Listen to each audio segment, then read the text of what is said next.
Are you okay? Are you ready? Yes. Okay, great. A round of applause for Alexa, please.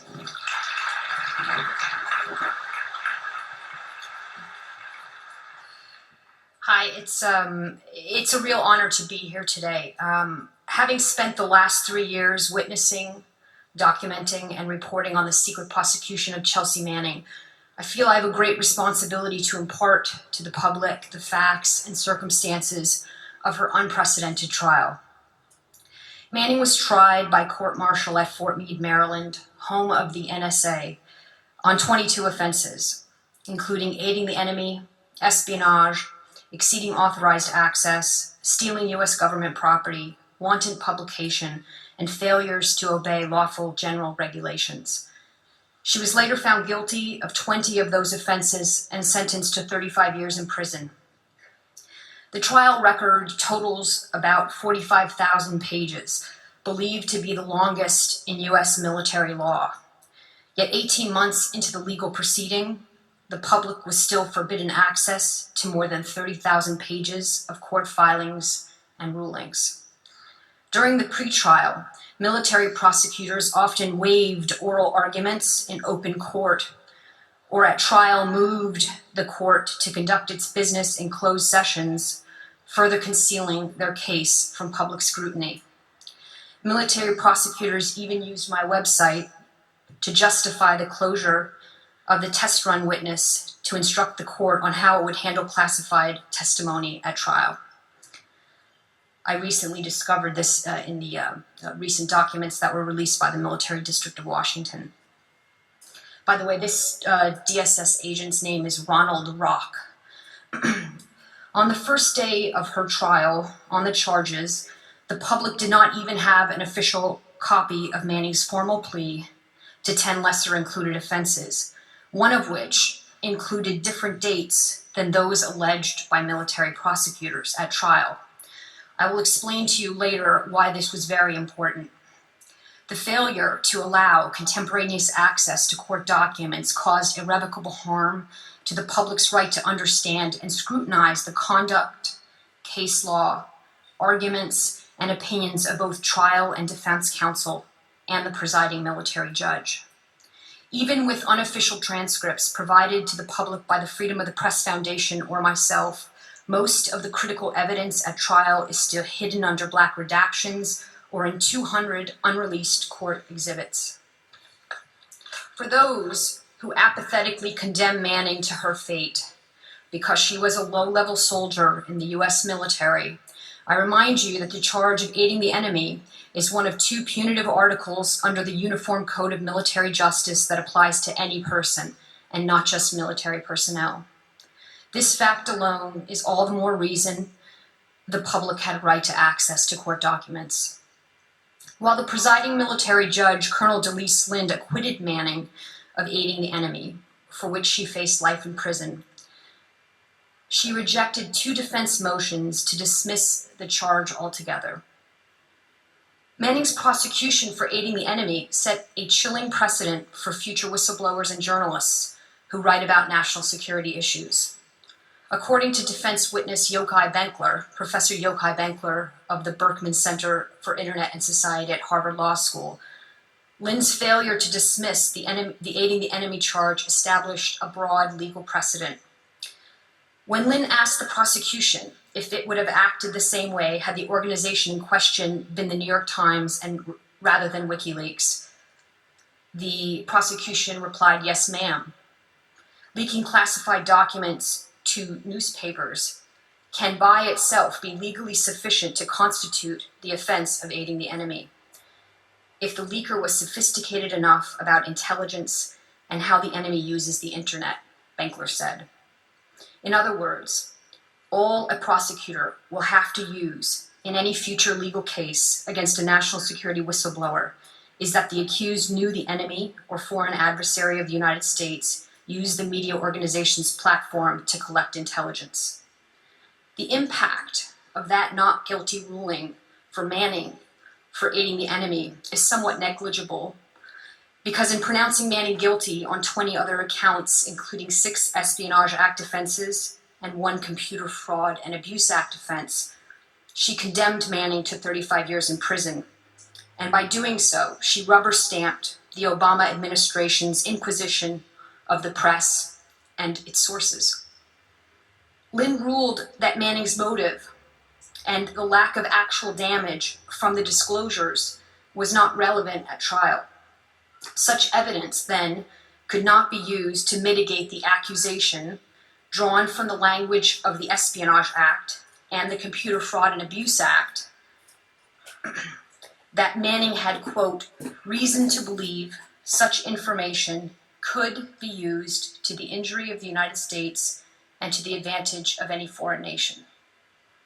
Military prosecutors were only required to prove at trial that the information charged under the Espionage Act was related to the national defense and closely held, meaning it was not already lawfully in the public realm prior to Manning's disclosures, and that the information could cause damage, not that it did cause damage.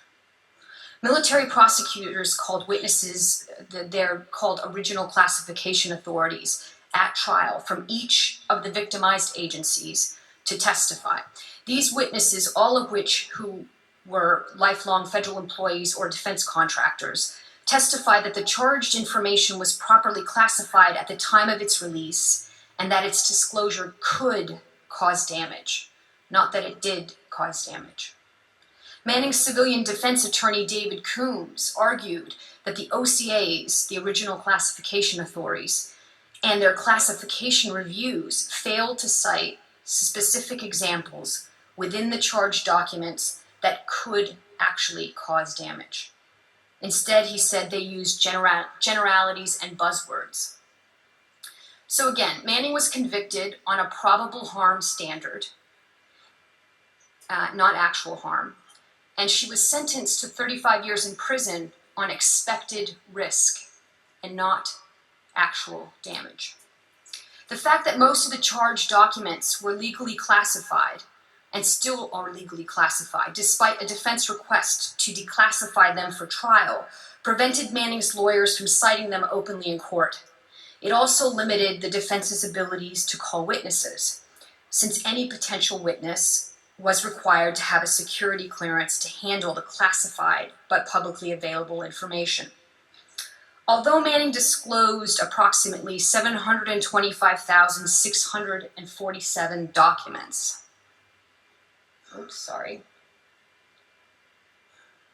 and that's the breakdown from the 4 larger data sets,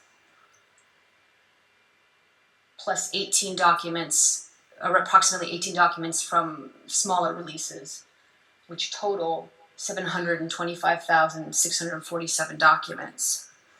She was only tried and convicted under the Espionage Act language, in other words, the reason to believe such information could be used to the injury of the United States or the advantage of any foreign nation, for 222 documents from the 4 larger data sets, containing the Iraq and Afghanistan Sigacts, the diplomatic cables, and the Guantanamo detainee assessment briefs, so the Gitmo files. So that plus the 18 documents means Manning was charged in the Espionage Act language for only 240 documents. The OCAs and other government witnesses also testified that enemies and foreign adversaries could use the large data sets to conduct pattern analysis. Yet technically, Manning was charged under this reason to believe language found in the Espionage Act and the Computer Fraud and Abuse Act for only 222 of the 4 larger data sets. Military prosecutors failed to argue how 222 charged documents could be used for any potential pattern analysis conducted by foreign adversaries or enemies. If military prosecutors wanted to use that argument in court, they should have charged Manning under the Espionage Act and the Computer Fraud and Abuse Act for more than 222 documents. I have a few more carefully chosen words later for anyone, and I don't really care who they are, but especially those journalists, public intellectuals, and academics who frankly should know better, who either recklessly or pejoratively refer to publication of Manning's primary source documents as dumps. This is what a dump is. Manning's conviction for the unprecedented offense of wanton publication, which is not tied to any existing punitive article under the Uniform Code of Military Justice or any federal criminal violation, is intended to interdict the future leak of large data sets capable of being mined or modeled for revelations by digital journalists and organizations like WikiLeaks. When asked by the military prosecutors if mass document leaking is somewhat inconsistent with journalism, Bankler from the Harvard Center for Internet and Society said that the large data sets like the Iraq war logs provided insight that cannot be found in one or two documents containing a smoking gun. The Iraq war logs, added Bankler, provided an alternative independent count of casualties based on formal documents that allow for the analysis that was uncorrelated with the analysis that already came with an understanding of its political consequences.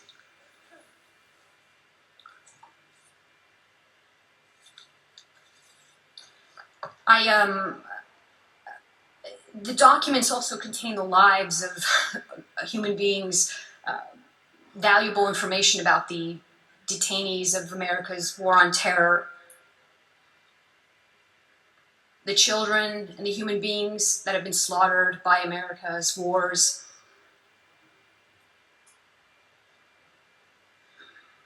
And at a symposium on WikiLeaks held at the University of Southern California in 2011, Professor Derek Shearer of Occidental College, who served as ambassador to Finland during the Clinton administration, cited the Tunisian revolution as a positive outcome from the publication of the diplomatic cables. The revelation of the US government's negative view of dictator Ben Ali is believed to have fueled anger towards the Tunisian regime. Some of this frank speaking, he says, of not secrets, but just frank descriptions of a country had a positive outcome. But these cables are not the secret level at which the government operates. We have a whole separate system of much more secret reporting that comes to the intelligence officers in the embassies. And then we have a whole other channel, the Defense Intelligence Operations, Defense Attaché reporting. So the notion that some vital secrets of America were compromised by WikiLeaks, I think, is not the case. I spoke to somebody recently at the Washington Post who told me they refer to WikiLeaks publications every single day. And Bankler testified at trial that WikiLeaks was a new mode of journalism that fit the distributed model of engagement, news gathering, and dissemination in the internet age, what he termed the networked fourth estate. And if WikiLeaks is part of the networked fourth estate, then so is Manning and the releases, the types of releases that she executed. The root problem today is not the style of Manning leaks, it's the pervasive propaganda, and it's the control of the media by the few. Jeremy Scahill's book Dirty Wars relies heavily on WikiLeaks source documents, which were disclosed by Manning. Dirty Wars is a perfect example of the long-term public benefit of both substance and methodology of Manning's disclosures and WikiLeaks publications. On July 28, 2010, Robert Gates, the Secretary of Defense at the time, directed the Director of the Defense Intelligence Agency, Ronald Burgess, to establish an information review task force to lead a comprehensive Department of Defense review of classified documents posted to the WikiLeaks website on July 25, 2010, and other associated materials.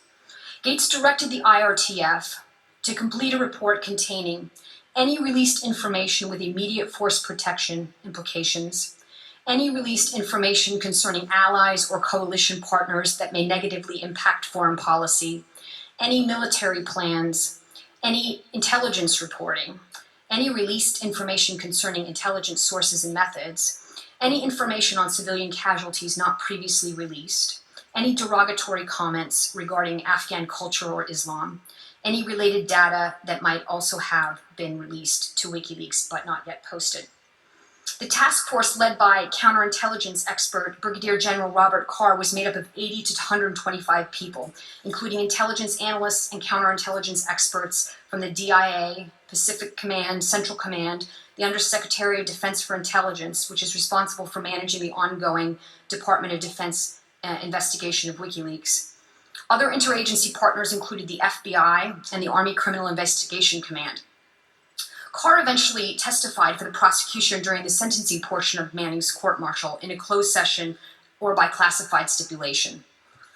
In the summer of 2010, so months before the release of diplomatic cables, the Department of State began working with the IRTF to review any purported state material in the releases and to provide an assessment as well as a summary of the overall effects the WikiLeaks releases would have on relations with host countries. And that's according to the Ambassador Patrick Kennedy, who's the Undersecretary of Management and is a central figure in the WikiLeaks investigation. He's probably the most central of all the public officials in the US government. Which of course begs the question, this statement by Patrick Kennedy and the fact of the IRTF review by the State Department in the summer of 2010, followed by the Chiefs of Mission review at the State Department that came, following that. Why it took the State Department months to shut down the Net Central Diplomacy database. And they did it with such hysterical fanfare the day after WikiLeaks began publishing Cablegate. If they believed that the release was an actual threat to national security, I would imagine that they would have shut it down much earlier than that. But more on the State Department later. According to the military prosecutors, the DIA IRTF was specifically stood up and relates to all the charges against Chelsea Manning, for which Manning was found guilty and for which she was acquitted of. They review the Sydney, Afghanistan, and Iraq Sigacts, the Guantanamo Files, CENTCOM videos, documents related to a May 2009 U.S. cluster bombing in the Gorani village in the Farah province of Afghanistan that had mass civilian casualties, and diplomatic cables. The diplomatic cables, the Defense Department reviewed them for their impact on Department of Defense military-to-military relationships and forces. Carr also testified that the IRTF did not review any of the litigation regarding Guantanamo detainees to see if that information was already contained in the WikiLeaks disclosures. So CENTCOM has released a lot of material about detainees through FOIA requests and habeas cases. So the IRTF never checked whether or not this information was already in the public realm.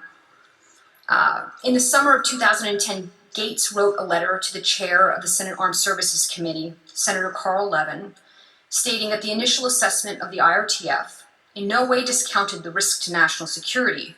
However, the review to date has not revealed any sources and methods compromised by this exposure. The final DIA IRTF report is 100 pages. It's classified. It has not been released. John Kirchhofer, who was the deputy in charge of the DIA IRTF, testified regarding the DIA damage assessment as follows. We did not use the term damage. We were very careful. That's a statutory authority within the ONSEC, this Office of the National Counterintelligence Executive. We were just trying to look at the impact on DOD. Brigadier General Robert Carr, the counterintelligence expert who directed the DIA IRTF, who was appointed by Burgess, is currently corporate lead executive for Northrop Grumman's business in the Fort Meade and Aberdeen, Maryland area. Despite Carr having testified that the impact of the disclosure continued to this day, so he said that the impact was continuing, he also testified that no assessment has ever been made to quantify the impact of the disclosures on, for example, cooperation between Iraqi or Afghanistani nationals and U.S. service members, military personnel. Carr testified that the disclosures did not contain direct references to human or human intelligence sources. The Afghan Sigacts, Carr testified, contained around 900 names, but Carr also testified that many of those names were of people who were already dead or had died at some point on the battlefield. William Arkin from the Washington Post was recently at the DIA, and he tweeted that the damage assessment for the IRTF, which was hyped up in the press for years and years, Now that Manning's been convicted to 35 years, it's revealed that it was low to moderate. Today, we at least know the titles of approximately 238 of the 240 charged documents under the Espionage Act. And the Computer Fraud and Abuse Act has that Espionage Act clause, reason to believe, it could come to the injury of the United States. So when I say Espionage Act offenses, I'm referring to both. Manning was charged under the Computer Fraud and Abuse Act for all the State Department material. And then everything else that was related to the U.S. military was under the Espionage Act. There was stealing U.S. government property stuff, but I don't want to complicate the issue. We do not know the names of 2 of the Guantanamo files. So 2 of the 5 Guantanamo files we do not know the names of. 10 or 11 of the 101 charged Sigacts from Iraq and Afghanistan we do not know the name of. Military prosecutors failed to actually provide defense with the identity of 10 of the 101 Sigacts charged against Manning, despite multiple defense requests for them to do so. Why do I say the identity of 10 or 11 Sigacts are still unknown? Because an unclassified declaration of the classification review for the Sigacts has a duplicate name in one of the entries, so that's why I say 10 or 11. It's unclear. We know the actual substance of 198 charged documents out of the 240 because they are published on the internet. 76 of the 101 Sigacts from Iraq and Afghanistan we can actually view on the internet. 116 diplomatic cables, so all the diplomatic cables charged, other than Reykjavik 13, because Manning pled to a lesser included offense and the government accepted it, so that's not espionage. So the 116 cables from the 251,000 roughly from the Net-Centric Diplomacy database. 3 of the 5 Gitmo file that were charged in the Espionage Act we know. We know about the 2008 USASIC memo against WikiLeaks, and we know about the 2 CIA Red Cell memos. So we have the titles, but do not have access to copies of 24 of the 101 Sigacts charged against Manning. That means that I couldn't find them on WikiLeaks as far as I can tell. Approximately 15 to 18 CENTCOM documents, official documents, pertaining to mass casualties from a May 4th, 2009 U.S. cluster bombing in the Farah province of Afghanistan were also never published by WikiLeaks. So let's talk about the Sigacts. There are 101 that are charged against Manning. They're all classified as secret. 62 of them, so 62 of the 101 charged under the Espionage Act, have information that was already in the public realm at the time of its disclosure. Before deploying to Iraq, Manning had worked on worldwide intelligence briefs for the commander of the 2nd Brigade Combat Team at Fort Drum in upstate New York, home of the 10th Mountain Division of the U.S. Army. The 2nd Brigade formed part of the Army's Global Response Force, on call in case troop surges were needed anywhere in the world. In the Garrison Intelligence Shop, Atkins, Manning's commanding officer, tasked Manning with rebuilding the incident tracker.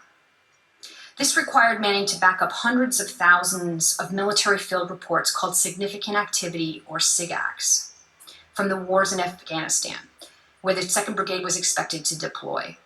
After Manning's unit was reassigned to Forward Operating Base Hammer in eastern Baghdad, she followed suit and created another backup of Sigacts from the wars in Iraq.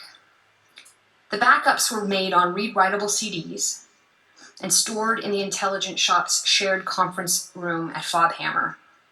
Analysts could access the backups during periodic interruptions to network connectivity that occurred during deployment.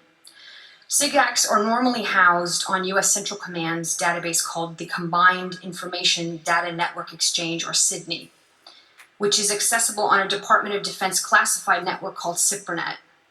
CIPRNet contained information classified up to the level of secret. Almost all the information the military presents to the White House and to Congress about the wars in Iraq and Afghanistan originates in the CIDNE database. Thousands of military personnel, government employees, and federal contractors have access to Sydney's various types of reporting, including human intelligence reports or HUMINT, as well as Sigacts. Manning disclosed 483,563 Sigacts from the Sydney, Iraq, and the Sydney, Afghanistan databases. WikiLeaks later published the material as the Iraq War Logs and the Afghan War Diary. Manning did not, however, disclose the other kinds of reporting from the Sydney database, like HUMINT, or human intelligence, which contained actual intelligence sources and methods. The Sigacts that Manning disclosed military prosecutors admitted at trial only represented 24% of Sydney. Manning told Lynn that she believed that the classification determination of the Sigacts, most of which were marked secret, was based primarily on their being housed on CIPRNet. While she knew that the reports were sensitive at the time of their creation, she told the court that she believed that their sensitivity decreased within 48 to 72 hours, as the information was either publicly released or the unit involved was no longer in the area and under threat. Manning regularly researched and reviewed the ground-level accounts of events in Iraq and Afghanistan during her long shifts at Fobhammer, and she became deeply troubled by them. The Sigacts that Manning uploaded to WikiLeaks are filled with references to the ubiquity and seeming triviality of death in wartime Iraq.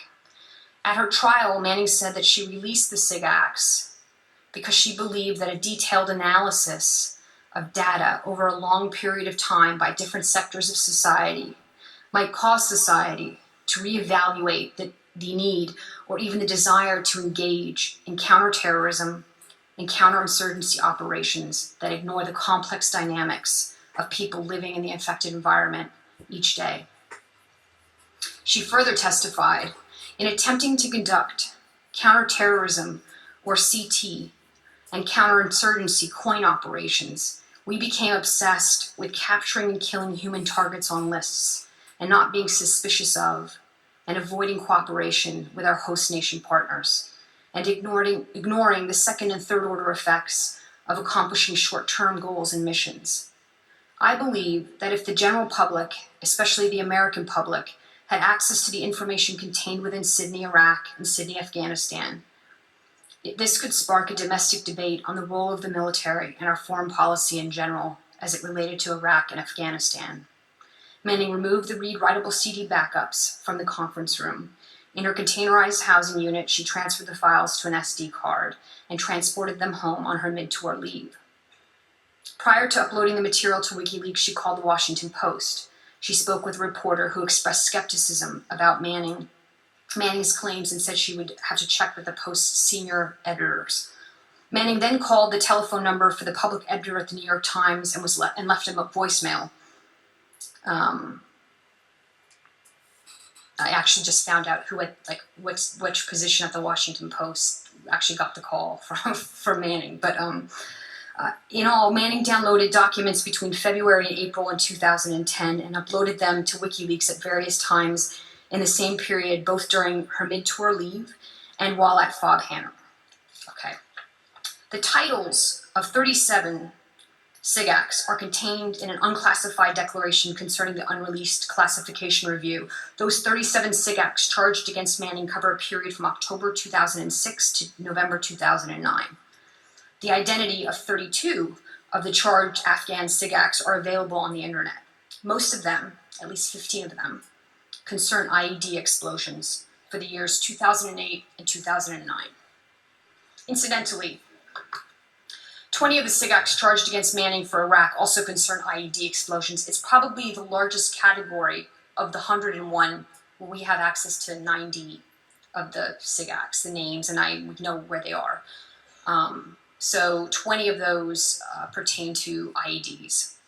Adam Classfield with Courthouse News, who covered Manning's trial, has written that allegations of expected damage from government officials during sentencing portion of Manning's trial do not correlate to the public data around IEDs. Classfield writes, overall, these numbers reflect a steady decline in the last few years in the number of U.S. fatalities resulting from IED attacks in the aftermath of the leak.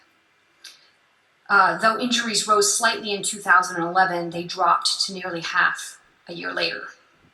One of the more interesting of the 101 Sigacts, and after you just listened to me go through the IRTF, this is your reward, charged against Manning under the Espionage Act concerns the kidnapping of a U.S. Army soldier, Bo Bergdahl, from Idaho.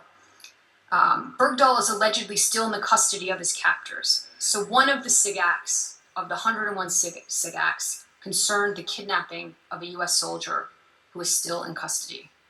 His family said that they received a letter from him this summer, actually during Manning's trial. Manning wasn't mentioned in the article. I mean, it's two separate issues, but nevertheless, that's what happened. According to a report a year earlier by the late Michael Hastings in a Rolling Stone magazine, Bergdahl became a pawn in the Pentagon's negotiations to end the war in Afghanistan. In Bergdahl's last email home to his parents before he was captured, he wrote the following: "The future is too good to waste on lives, and life is way too short to care for the damnation of others, as well to spend it helping fools with their ideas that are wrong. I have seen their ideas, and I am ashamed to be an American. The honor of the self-righteous arrogance that they thrive on, it is all revolting." His email continues: "In the U.S. Army, you are cut down for being honest. But if you are a conceited, brown-nosing shitbag, you will be allowed to do whatever you want, and you will be handed your higher rank. The system is just wrong. I am ashamed to be an American, and the title of U.S. soldier is just the lie of fools. The U.S. Army is the biggest joke in the world, and the world has to laugh at it. It is an army of liars, backstabbers, fools, and bullies. The few good sergeants are getting out as soon as they can, and they are telling us privates to do the same. These people need help, yet what they get is the most conceited country in the world telling them that they are nothing, and that they are stupid, and that they have no idea how to live." Hastings writes that Bergdahl's parents believe that their son's witnessing of an Afghan child being run over by a mine-resistant ambush patrol vehicle is what might have caused their son to snap and desert the U.S. Army before being captured in Afghanistan. We don't even care when we hear, he's writing home to his parents, "We don't even care when we hear each other talk about running their children down in the dirt with our armored trucks," Bergdahl wrote. "We make fun of them in front of their faces and laugh at them for not understanding. We are insulting them." Bergdahl responded to his son's last email message before he deserted and then was captured with the subject line entitled, "Obey your conscience." "Dear Bo," his dad wrote, "in matters of life and death, and especially of war, it is never safe to ignore one's conscience. Ethics demands obedience to our conscience. It is best to have a systematic oral defense of what our conscience demands. Stand with like-minded men when possible." Hastings concludes in his article about this particular soldier: "Ordinary soldiers, especially raw recruits, face combat for the first time and respond to the horror in all sorts of ways. Some take their own lives. After years of seemingly endless wars and replete deployments, active duty soldiers in the U.S. Army are currently committing suicide at a rate of 25% higher than the regular population, the civilian population. Other soldiers lash out with unauthorized acts of violence. The staff sergeant charged with murdering 17 Afghan civilians in their homes last March, the notorious kill team of U.S. soldiers who went on a shooting spree in 2010, murdering civilians for sport and taking part in the corpses for trophies. Many come home permanently traumatized, unable to block out the nightmares. Bo Bergdahl," Hastings writes, "had a different response. He just walked away." And Manning had a different response as well. Panetta and Hillary, one senior official told Hastings, "Don't give a shit about Bo Bergdahl. They want to be able to say that they coined their way out of Afghanistan or whatever, so it doesn't look like they're cutting and running. We, the public, are still waiting for the Military District of Washington to release the court-ordered, unclassified, and redacted, quote, expedited, unquote, transcripts of the closed sessions.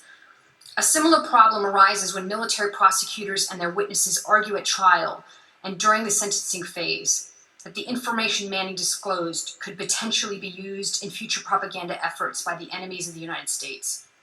Elizabeth Gauthier of the Brennan Center for Justice at New York Law School has written that the absence of a limiting principle to the U.S. government's expanding justification for classification and its prosecution of whistleblowers who disclose it is alarming. The government's new justification for secrecy, she writes, will be strongest when its conduct most clearly violates accepted international norms. So the diplomatic cables is the second largest data set. I should sort of clarify something. The Sigacts and the Sigacts are sort of counted together. They're two different data sets. So the State Department cables would be the third data set, and then the fourth one would be the Guantanamo Files. This database contained 251,287 documents. From the complete disclosure, 130,000 of those documents were unclassified. 100,000 of them were labeled confidential. And then 15,000 were classified as secret. None of the documents were top secret. Manning was charged under the Computer Fraud and Abuse Act for 116 cables. When the State Department initially gave the cables to military prosecutors, the prosecution had to go back to the State Department and ask them to please give them more because they needed more for the court-martial. So they provided, I believe the number, and I have to double check on this, but I think it was somewhere between 50 and 75 diplomatic cables to the military prosecutors and said, okay, try him on the Computer Fraud and Abuse Act for these. And the military prosecutors like, we need more. So that sort of tells you where that was at. When the State Department initially gave them those cables, the number of individuals actually moved by the WikiLeaks Persons at Risk group is actually classified, that number. But the number ranges somewhere between 20 and 30 people. Firstly, the State Department was aware for months that WikiLeaks was in possession of the cables from the Net-Central Diplomacy database. WikiLeaks offered the State Department to privately elect, quote, specific instances, record numbers or names, where it considered the publication of information would put individuals, persons at significant risk of harm that has already not been addressed. The State Department legal advisor, Harold Coe, responded with a letter stating that the diplomatic cables were provided in violation of U.S. law, and as long as WikiLeaks was holding such material, the violation is ongoing. The letter, as many of you may know, is the basis for the suspension of service by PayPal and other American service providers. The former vice president of PayPal, Osama Bader, said on December 8, 2010, that PayPal's decision to suspend service to WikiLeaks was a result of Coe's letter to Assange.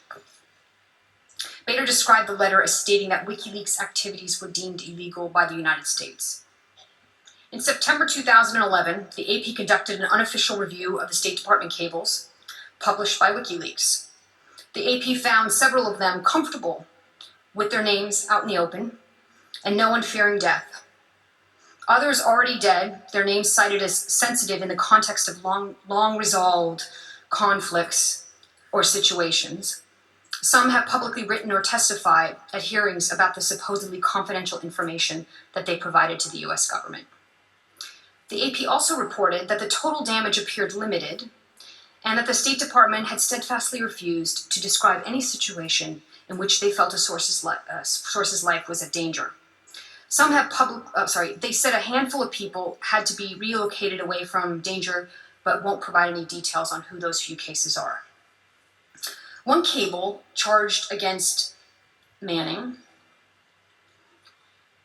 under the Computer Fraud and Abuse Act is entitled 07 Kingston, Jamaica Malaria Update. So these are the kinds of documents that ultimately put Manning away for 35 years in prison. This relates to this cable, but this particular cable has left a lot of commentators very confused as to the national defense matter or how it was useful to the enemy. When I asked national security commentator Marcy Wheeler about the Kingston cable, she noted that an October 2007 update on the outbreak of malaria in Jamaica was removed from the Center for Disease Control's website on January 14th, 2011, around the time the diplomatic cables were being published by WikiLeaks. Wheeler speculates that the cable might have been charged against Manning because military prosecutors wanted to argue that it gives a roadmap for how a country would respond to an act of bioterrorism.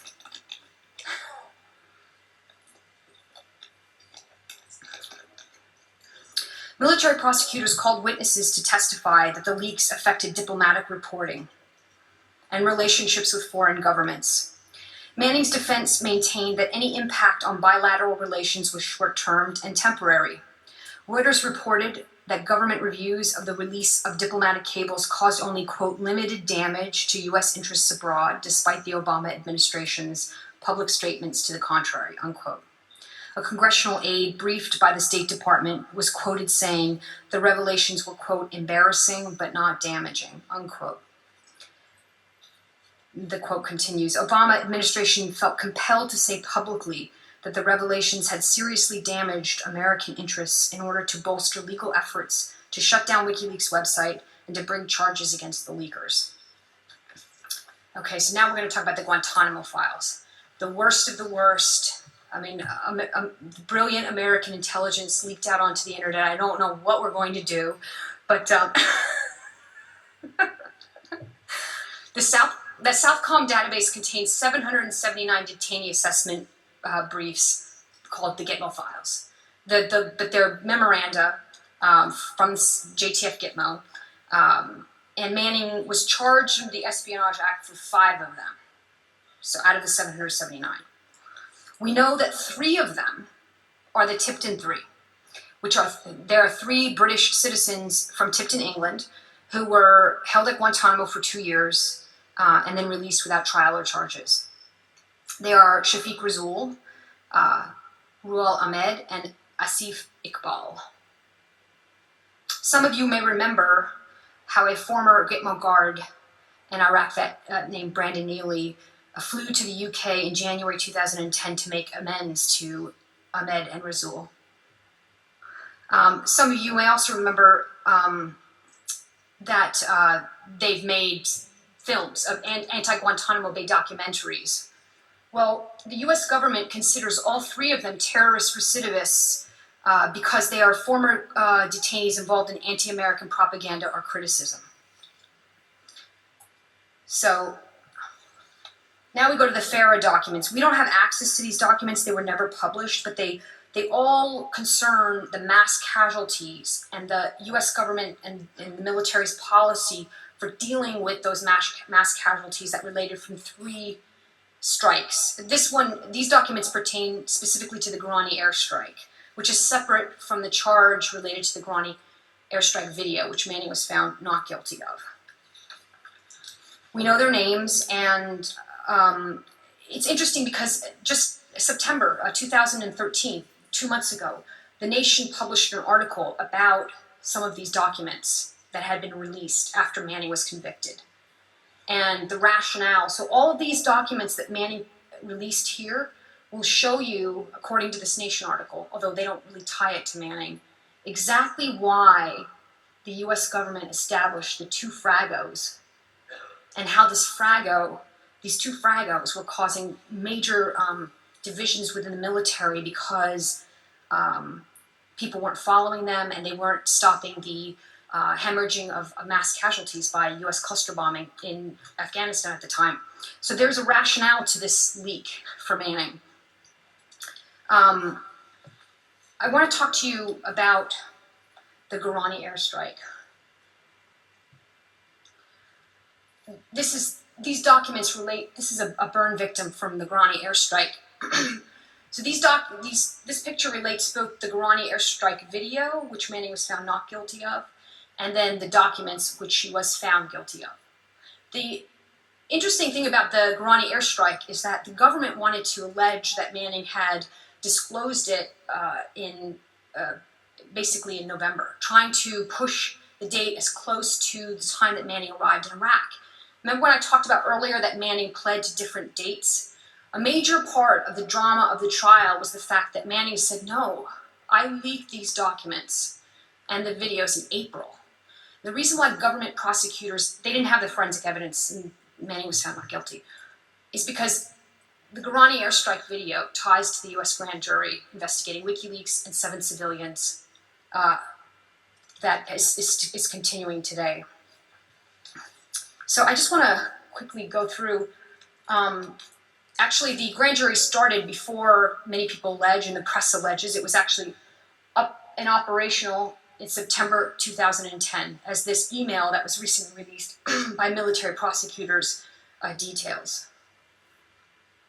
And the Eastern District of Virginia is commonly understood to be, and is, in fact, responsible for the grand jury impaneled there investigating civilians, including Julian Assange and the founders, owners, managers of WikiLeaks.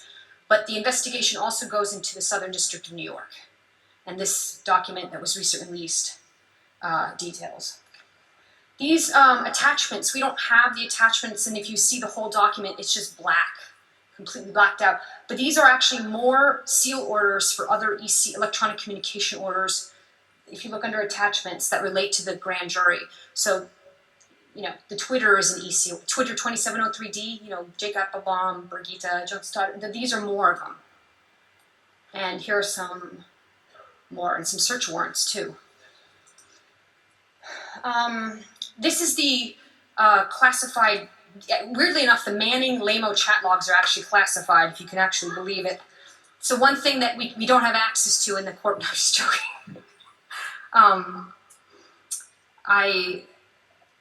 I wanted to say that, Manning is confined at the U.S. Disciplinary Barracks at Fort Leavenworth in Kansas. Her case must be reviewed and approved by the convening authority, Major General Jeffrey Buchanan. This process is referred to as taking the action on a case. Buchanan has the power to disapprove any conviction and or to reduce Manning's sentence. Once Buchanan takes action, the case will be automatically reviewed by the Army Court of Criminal Appeals. Such a review by ACCA could take years. Manning's defense attorney has filed an application seeking a presidential pardon from President Obama. Coombs says it is unlikely that the request will be granted. Obama has only granted 9 pardon requests during his presidency, and he has never granted a pardon for someone who is previously said was guilty. I wanted to say something else just about the grand jury. The National Security Division of the Department of Justice is responsible with EDVA, the Eastern District of Virginia, for the WikiLeaks grand jury. Now, why that's important to know is that in order to decline a prosecution, once you've established an investigation that is a national security, it is categorized as a national security investigation, and that it is in the National Security Division in and of itself shows that it's a national security investigation, requires the approval of the Assistant Attorney General of the National Security Division, the Counter-Espionage Section, or higher-ups. So when you see this, stuff going on in the press about the grand jury and, this is a very serious matter. This is not a joke here. There are real forces at play in the United States, and it's an interagency investigation. It's been a coordinated partnership between the Department of State, the Department of Justice, and the Department of Defense, the CIA, the NSA, ON6, and other government agencies. It is the largest criminal investigation ever conducted into a publisher and its source.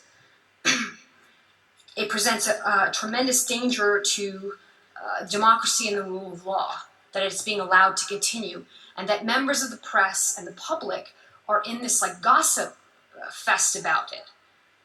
I mean, this is a serious criminal investigation. And the U.S. government considers WikiLeaks to be a national security threat. James Clapper, the Director of National Intelligence, said so in front of 2 high-level Senate Intelligence and Armed Services Committees.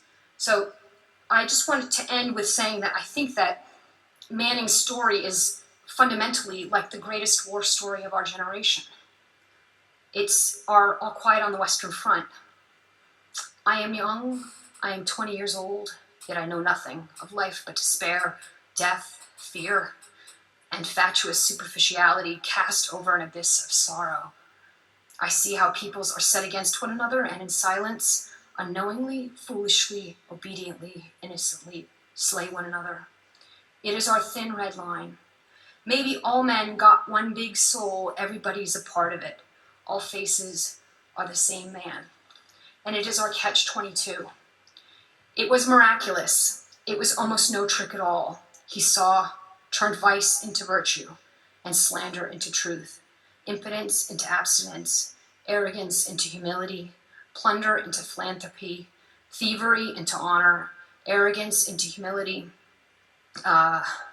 blasphemy into wisdom, brutality into patriotism, and sadism into justice. Anybody could do it. It required no brains at all. It required merely no character. And Chelsea Manning's story is actually also our trial. This is an entry into a multi-page document concerning her behavior every 2 minutes at the Quantico brig. So I'll end with that. Thank you. Thank you.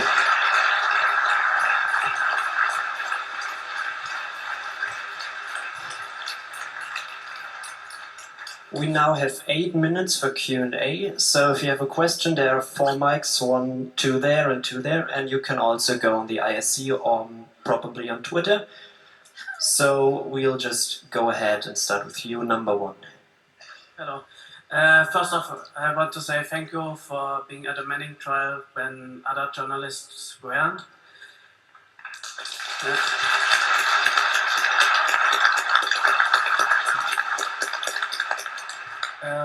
I wanted to ask about the closed sessions part of the trial. Do you think there was stuff talked about that we don't know about, like things that weren't leaked yet? Or was it just the usual ridiculous secrecy around this?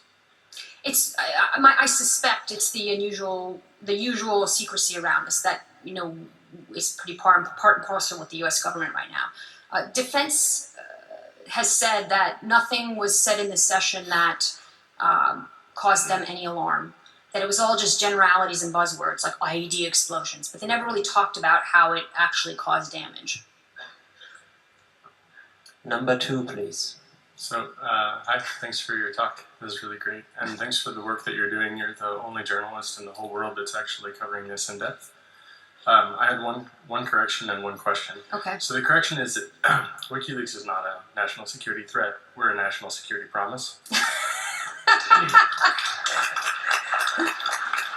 And second of all, I think that it would be really useful to try to organize a lot of FOIA Privacy Act requests. And there are a lot of people whose lives have been destroyed by this grand jury. I've been targeted by it. Like 10 people in this audience that I've seen, I'm pretty sure were also targeted by it. So is there a way that we can work with you to try to get as many documents as we possibly can to show the sort of neo-McCarthyist crackdown on WikiLeaks and people who care about these topics? I have about 200 FOIAs out right now, and I'm actually going to be suing the government next week, but I don't want to announce when I'm suing and I'm over. So yes, there is something that's going on. I mean, the important thing with this is also to kind of lay down low. Like, I know the documents for the Manning trial, and I'm going to get everything out of the government that I can, and I have an attorney to help me do that, so. So should we approach you to like sign Privacy Act waivers Yes, and things like that? Exactly. So if you want your information sought and you believe that you're related to this, and we can talk about it privately, I will give you documents that I need to get in order to get files from you, files about you from government agencies. So you can find me on Twitter at carwinb.net, and we can move from there somewhere else. Or come up to me while I'm here. Thank you. Okay, we have questions from the internet. Yes, there are 2 questions on IRC. The first one is, how does the Manning case inform us about what might happen to Snowden? Well, I think that Snowden has said himself that he was inspired by Manning, but also learned from Manning. I think what's important here, though, is to come back to this idea, of Manning as the victim, or poor Manning is away in prison. We're going to get Manning out of prison. That is how I feel about it. That we're going to get Manning out of prison because it is an abomination that Manning is in prison. And part of that is characterizing her leaks and WikiLeaks publications in an accurate light. And defending of freedom of the press. Freedom of the press, it costs nothing to publish today on the internet. And there's power in that. And not letting that be taken away because we think we have to rely on a billionaire in order to publish useful information. It has great public benefit. Anyway. One more from the internet, please. Yes. The question is, can you tell us if Chelsea Manning gets mails, books, and all the other stuff being sent to her, and does she care about it? Well, from what I don't speak for Manning, but from what her defense attorney tells me, and from people around her, the Private Manning Support Network and Nathan Fuller and people like that, she actually really enjoys the mail that she receives, I know that she has a couple of very robust pen palships with very strong public intellectuals who are also very protective of her, and I'm very happy for her that she has that. Are you number 3? Is this a question? Okay, go ahead. Hello. Thank you for this amount of information. There's a lot to process.